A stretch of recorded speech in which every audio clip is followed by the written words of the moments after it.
Hi friends, welcome back to my channel. నేను మీ నాగవేణి అండి. ఈరోజైతే నేను మీకు ప్రిన్స్ కట్ బ్లౌజ్ అయితే కనుక ఎలా కటింగ్ చేసుకోవాలో ఈ వీడియోలో క్లియర్గా అయితే చూపించేస్తాను. దానికోసం ముందు బ్యాక్ పార్ట్ కొలతలన్నీ అయితే తీసేసుకొని ఇలా అయితే మార్కింగ్ అయితే ఇచ్చేసాను. షోల్డర్ వచ్చేసి 7 ఇంచెస్, అలాగే ఆర్మ్ డౌన్ వచ్చేసి 6.5, బ్యాక్ నెక్ డౌన్ వచ్చేసి 9 ఇంచెస్, చెస్ట్ లూజ్ వచ్చేసి 10 ఇంచెస్, అలాగే నడుము లూజ్ వచ్చేసి కూడా 10 ఇంచెస్ ఉందన్నమాట. ఫ్రంట్ వచ్చేసి ప్రిన్స్ కట్ అనమాట. ఇవంతా కూడా మనం ఎలా కట్ చేసుకోవాలో అవన్నీ కూడా నేను క్లియర్గా వీడియోలో అయితే కనుక మీకు వివరిస్తాను.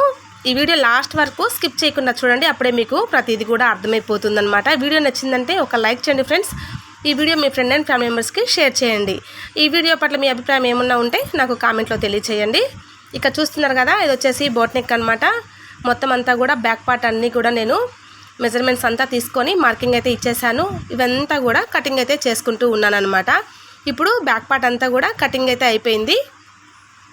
నేను వీడియోలో ఎలా చూపిస్తున్నానో ఈ విధంగా కట్ చేసుకున్నాను అనమాట. ఇప్పుడు వచ్చేసి దీన్ని బేస్ చేసుకొని మనం ఫ్రంట్ పార్ట్ ప్రిన్స్ కట్ అనేది ఎలా కటింగ్ చేసుకోవాలో ఈ వీడియోలో అయితే కనుక చూసేసారు కదా. ముందుగా కట్ చేసుకున్నటువంటి బ్యాక్ పార్ట్ పీస్ ఏదైతే ఉందో మిగతా క్లాత్ మీద ఇలా పెట్టేసిన తర్వాత బ్యాక్ పార్ట్ ఇచ్చినటువంటి క్లాత్ కంటే కూడా ఒక 3 ఇంచెస్ వరకు ఎక్స్ట్రాగా ఉండేలాగైతే కనుక క్లాత్ తీసుకొని నేను వీడియోలో ఎలా అయితే చూపిస్తున్నానో ఈ విధంగా టోటల్ అంతా కూడా బ్యాక్ పార్ట్ ప్రకారం మార్కింగ్ అయితే ఇచ్చేసుకోవాలి. అంటే షోల్డర్ కావచ్చు, బాడీ పొడవు కావచ్చు, అలాగే ఆర్మ్ డౌన్ కావచ్చు, సైడ్స్ ఇవంతా కూడా ఎడ్జెస్ అంతా కూడా మనం ఈ విధంగా అయితే మార్కింగ్ అయితే ఇచ్చేసుకోవాలన్నమాట. ప్రిన్స్ కట్ కోసం ఈ విధంగా కూడా నెక్ దగ్గర ఇవన్నీ కూడా మార్కింగ్ అయితే ఇచ్చేసుకోవాలి. ఫ్రంట్ నెక్ వచ్చేసి ఫ్రంట్లో అయితే కనుక 5 ఇంచెస్ వరకు అయితే కనుక పొడవైతే తీసుకుంటూ ఉన్నాను. ఆర్మ్ డౌన్ వచ్చేసి సేమ్ అనమాట. దీనికి వచ్చేసి ఇలా ఒక 1/2 ఇంచ్ లోతు అయితే తీసుకోవాలన్నమాట. డౌన్ కోసం వచ్చేసి ప్రిన్స్ కట్ షేప్ ఏదైతే ఉంటుందో సెంటర్ పాయింట్ చూసుకొని షోల్డర్ దగ్గర నుంచి 9 ఇంచెస్ వరకు అయితే కనుక మార్కింగ్ అయితే వేసుకుంటూ ఉన్నాను. అలాగే ప్రిన్స్ కట్కి వచ్చేసి మనం కటింగ్ చేసుకోవాలి కదా, అక్కడ వచ్చేసి 2.5 ఒక మార్కింగ్ అయితే ఇచ్చేసి 2.5 కా నుంచి 2 ఇంచెస్ వరకు అయితే ఒక మార్కింగ్ అయితే ఇచ్చేసాను.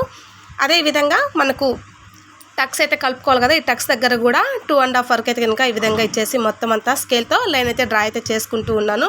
ఇలా డ్రా చేసుకున్న తర్వాత మనకు ప్రిన్స్ కట్ షేప్ ఏ విధంగా అయితే ఉంటుందో అదే విధంగా షేప్ అయితే డ్రా అయితే చేసేసుకోవాలన్నమాట. చూడండి, నడుము దగ్గర వచ్చేసి మనం 2.5కి మార్క్ అయితే ఇచ్చేసాము. చెస్ట్ పాయింట్ దగ్గర వచ్చేసి 3 ఇంచెస్కి అయితే కనుక మార్కింగ్ అయితే ఇచ్చేసుకొని సెంటర్ పాయింట్ కోసం వచ్చేసి అలా మార్జిన్ చేసుకొని మొత్తం మనం వచ్చేసి ప్రిన్స్ కట్కు ఎలా అయితే షేప్ వస్తుందో ఆ షేప్ వరకు అయితే కనుక సేమ్ అంతా మార్జిన్ అయితే ఇచ్చేసుకున్నాం అనమాట. ఇప్పుడు అంతా టోటల్గా వేసుకున్న తర్వాత ఆర్మ్ దగ్గర ఒక 1/2 ఇంచి, అలాగే నడుము దగ్గర మనకు 2 ఇంచెస్ అనేది ఎక్కువగా యాడ్ చేసుకోవాలన్నమాట. ఎందుకు అని అంటే మనం ప్రిన్స్ కట్కి వచ్చేసి అక్కడ షేప్ డాట్ ఉంది కదా, మనకు ఆ షేప్ డాట్ దగ్గర 2 ఇంచెస్ అయితే కనుక కటింగ్ అయితే వెళ్ళిపోతుంది కాబట్టి ఆ 2 ఇంచెస్ అనేది మనకు ఎడ్జెస్ లెక్క అంటే స్టిచెస్ లెక్కి కలుపుకోవాలన్నమాట. దానికోసం వచ్చేసి 2 ఇంచెస్ ఎక్స్ట్రా వేసుకొని నేను వీడియోలో చూపించిన విధంగా మార్కింగ్ వేసుకొని టోటల్ అంతా కూడా కట్ చేసుకుంటే సరిపోతుందన్నమాట. ఇప్పుడు వచ్చేసి నేను లైనింగ్ మాత్రమే కటింగ్ అయితే చేస్తున్నాను. ఈ లైనింగ్ అంతా కటింగ్ అంతా అయిపోయిన తర్వాత మెయిన్ ఫ్యాబ్రిక్ కూడా ఎలా కట్ చేసుకోవాలో చూసేసారు కదా. చాలా ఈజీ మెథడ్లో చాలా ఈజీగా అయితే కనుక ప్రిన్స్ కట్ అయితే కనుక కటింగ్ అయితే చేసేసుకోవచ్చు. ఇప్పుడు బ్యాక్ పార్ట్ ఫ్రంట్ పార్ట్ రెండు కూడా కటింగ్ అయితే అయిపోయిందనమాట. ఈ లైనింగ్ బేస్ చేసుకొని మెయిన్ ఫ్యాబ్రిక్ కటింగ్ అయితే చేసుకున్నాం. ఇందులో హ్యాండ్స్కి అయితే కనుక నేను లైనింగ్ అనేది ముందుగా కట్ చేయలేదు. ఇప్పుడు హ్యాండ్స్ కోసం వచ్చేసి ఈ విధంగా డిజైన్ అయితే ఇచ్చేసారు. ఆ డిజైన్ ఎంతవరకు ఉందో అంతవరకు వాళ్ళు హ్యాండ్ కావాలన్నారు కాబట్టి వాటి వరకు నేనైతే పీస్ అనేది సపరేట్ తీసేస్తున్నాను. తీసేసిన తర్వాత ఈ హ్యాండ్ ఎంతైతే వస్తుందో అంత పొడవైతే తీసుకొని మార్జిన్ అయితే చేసుకుంటూ ఉన్నాను. చంక డౌన్ దగ్గర వచ్చేసి టోటల్ వచ్చేసి హ్యాండ్ పొడవు 11 ఇంచులు అయితే ఉందన్నమాట. ఈ 11 ఇంచులకి షోల్డర్ దగ్గర మార్కింగ్ అయితే ఇచ్చేసాను. అలాగే ఆర్మ్ డౌన్ దగ్గర వచ్చేసి నేను 8.5 వరకు అయితే కనుక మార్జిన్ అయితే చేసుకొని ఇలా అయితే కట్ చేసుకున్నాను. వీటికి వచ్చేసి చంక పీసులు అనేది జాయింట్ అయితే చేసుకోవాలండి. క్లాత్ అయితే తక్కువగా ఉంది కదా, దానికోసం పీసెస్ అన్నీ కూడా సపరేట్గా తీసేసుకున్నాను.